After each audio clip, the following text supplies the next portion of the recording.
I'm sick of always being told to go find your purpose, to find meaning in your life, and yet when we ask for guidance on how to do this, we're always just told, oh, go look for it. The simple fact that we don't have that guidance makes me feel like I'm walking around in this haze, not being able to see what I want to do and just simply grasping at any opportunity that feels like it might give me purpose only for it to fall away very shortly after. So once again, I'm starting to look into trying to figure out how to define purpose in life, and as part of that, I reread Viktor Frankl's Man's Search for Meaning. And if you haven't read this before, it's the harrowing story of Viktor's journey becoming a prisoner in the concentration camps during the Holocaust. And all throughout, it focuses on trying to derive meaning and purpose in the things that we do, and how we can kind of focus our lives around that. The thing that always stands out to me, however, when I read this book is how they could always tell with quite good accuracy which of the prisoners were going to be dying within the next few days and weeks, purely because you could see that they had given up hope. There was no purpose or meaning in the things that they were doing. And that's a fascinating look into the human psyche, the idea that once we don't have that purpose or meaning in what we're doing, it kind of just falls to the wayside and we give up. So being terrified of the idea of kind of giving up, I've started to think about different areas of my life in which I have immediately found purpose and drive to continue forward. And because I am who I am, my mind immediately went to the games that I play, video games, the tabletop games. Each of these, I immediately find purpose. I have a set of rules I need to follow.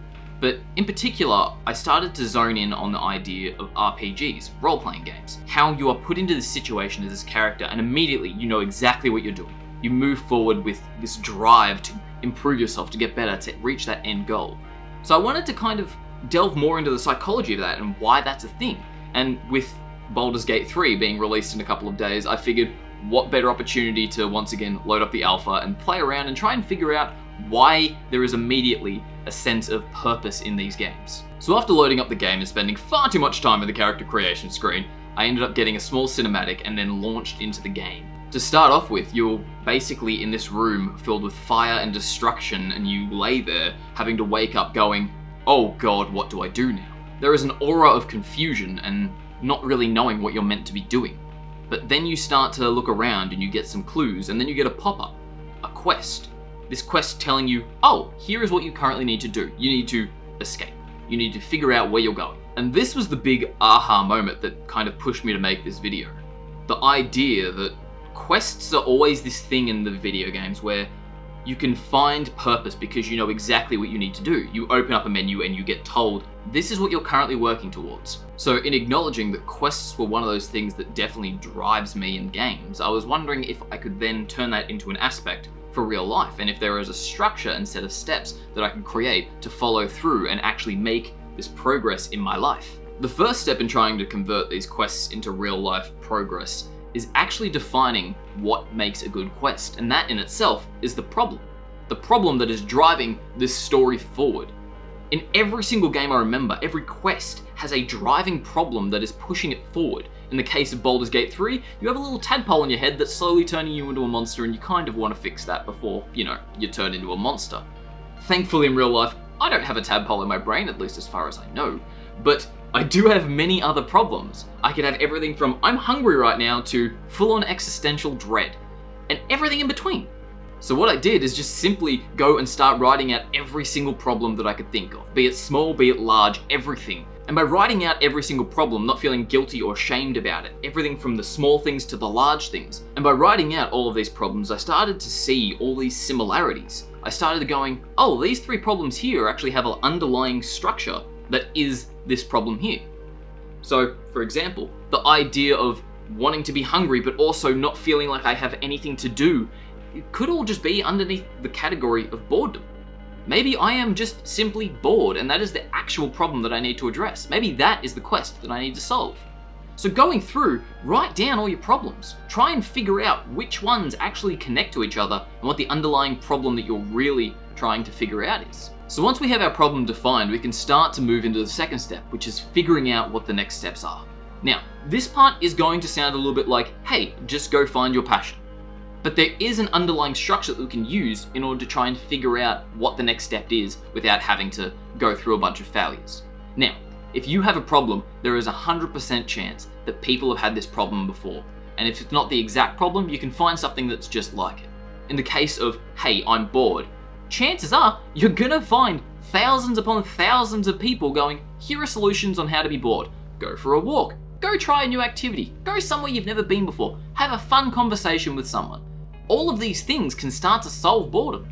And in case you are unaware, video games is one of them. And to connect it back to this whole theme, in Baldur's Gate, your problem is that when you start, you don't know what you're doing. And once you figure out, okay, well I need to continue moving forward and escape this place, you start to figure out more as to what's happening. You start to figure out, oh, there's that tadpole in my brain. I need to figure out people who I can talk to help get rid of this problem.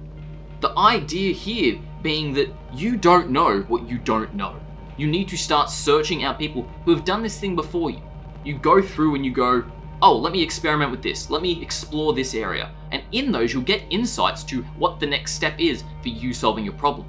So looking at that list, those underlying problems that you defined, try and figure out, okay, well, how can I phrase this in a way that people would have phrased it before? Go searching for solutions. And then if you have ideas as to, well, maybe this will work, go explore those ideas, because you never know what that's going to show. And this is where we get into the third step of defining your main quest. Now, in all of these games I've played, there is always usually 1 to 3 main quests. The idea of, here is the main storyline that I want to progress in. Or, based on what we've been saying, here is the main problem that I am trying to solve. So once you've figured out, okay, well here are all of these ideas that I can start doing, put them in a list and make that your quest. Here is the 1, 2, 3, 4 steps that I need to do in order to progress in this quest. Now, chances are you won't know that end goal. You'll have a rough idea of, I want to solve the problem I had, but you don't know the details of that yet. If you do, then great, more clarity is always going to be more helpful. But chances are, if you're anything like me, you don't know what that end result looks like yet. You know the rough direction, and you start taking steps towards that. Now, along the way, you might hit a blockade where it's going, oh, I don't know how to progress in this. I'm not a high enough level, I'm not strong enough, I'm whatever.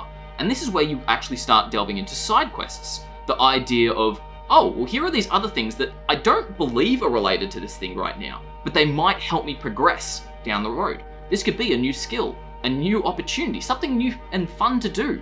In the case of Baldur's Gate, this could be going and figuring out who to talk to. This might be, oh, there's a new really cool weapon over here, I need to go get that so I can progress in the quest.